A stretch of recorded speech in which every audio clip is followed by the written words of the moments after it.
Welcome back to Watercolor Theory. In today's video, I'll be going over the initial wash of this painting I did of Casa Bonita. You can see behind me, I've got a color study that I did, and on screen, I'll put up the reference material. The photograph was taken by me last year, and then here's the finished painting. This was a little bit longer than normal, so I'm breaking this up into different components that also kind of follow the workflow. So in this video, it will be the initial wash, and then the next video will be wash number 2, and then the final video will be hanging of the ornaments or hanging of the jewelry, depending on how you look at it. And this was a very fun painting to do. I really enjoyed the outcome and the process in it as well. So start with some commentary, and I'll show the pictures of the reference and the finished photo throughout, and also the dried first wash, because it does get to a point where you're looking at this video and you're thinking, oh my God, that is so dark. But then it dries and it's like, oh, it turned out fine.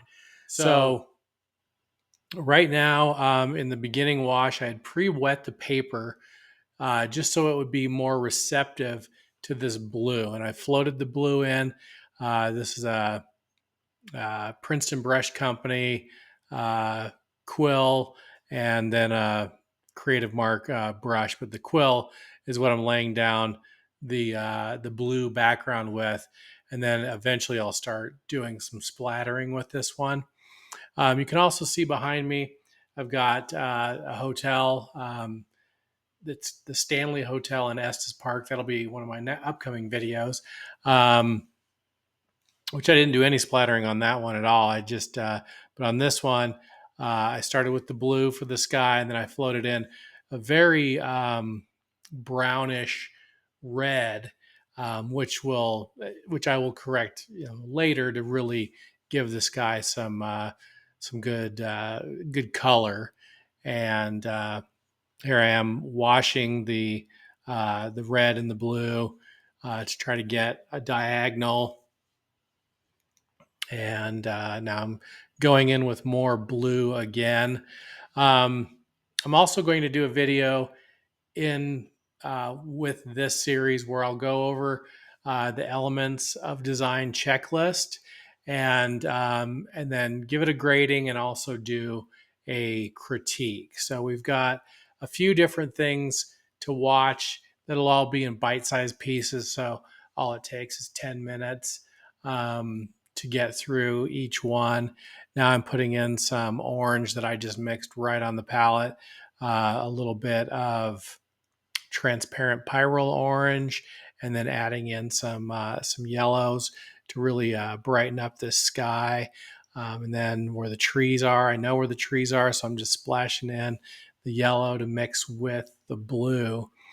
Going back to what I was saying about the checklist and the critique. The checklist, first of all, is just a guide of things to think of, and then some things you just might not have. Like for this, I guess we could call this a triangular composition. It is coming to a pyramid, but it's not in an L shape. It's not an S. So I mean, it does have that element, but I look at this as a portrait of a building, and then it's in its natural habitat. Same with this. We've got the one behind me, pretty much triangular, and then you've got this visual. The hotel is the center of interest. The hotel from The Shining, if you're trying to place it. It was also in Dumb and Dumber. They said they were in Aspen, but it was actually in Estes Park at the Stanley. So, but going over the critique, first part is, going over what was the reference material like. And in this case, I shot it myself. I did elongate the building a little bit to make it more grandiose, and painting, or excuse me, the photograph that I'm showing for reference, was one of many that I put together, but I did it mechanically, not in Photoshop. Whereas this, where the Stanley, I I did everything in Photoshop, and then I decided to take a trip to Estes Park and took a picture that ended up being almost exactly what I had mishmashed together. So going into the video, I've got a really, I would call it a very hot color going in right now, representing the sunshine coming in, hitting the where the tree is. Now I'm floating in some of that. It looks like it's almost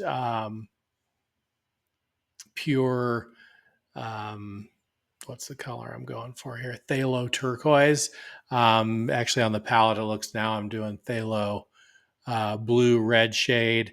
In this initial wash, I am doing a just transparent colors. I don't want anything that's opaque. Um, that would get stained by these staining colors, or I don't want anything that really granulates a lot, because I found that when I'm floating in this much color and it's this wet, it's very hard to use granulating colors, because uh, I don't know, they just don't look very good. Whereas I think a granulating color in a, maybe like a 4 inch by 5 inch wash, that's not going to be messed with a lot. I think that's what it is that the granulating colors in the when it's so wet, it just will drip and move around too much. And um, whereas in a single wash that's not being repeatedly messed with, I think that works better. So now I'm floating in some pink. I'm probably then gonna, now I'm adding in some orange. So I add in the pink first, so it hits that blue, and then I go in with the orange, so I don't get a lot of green in the sky.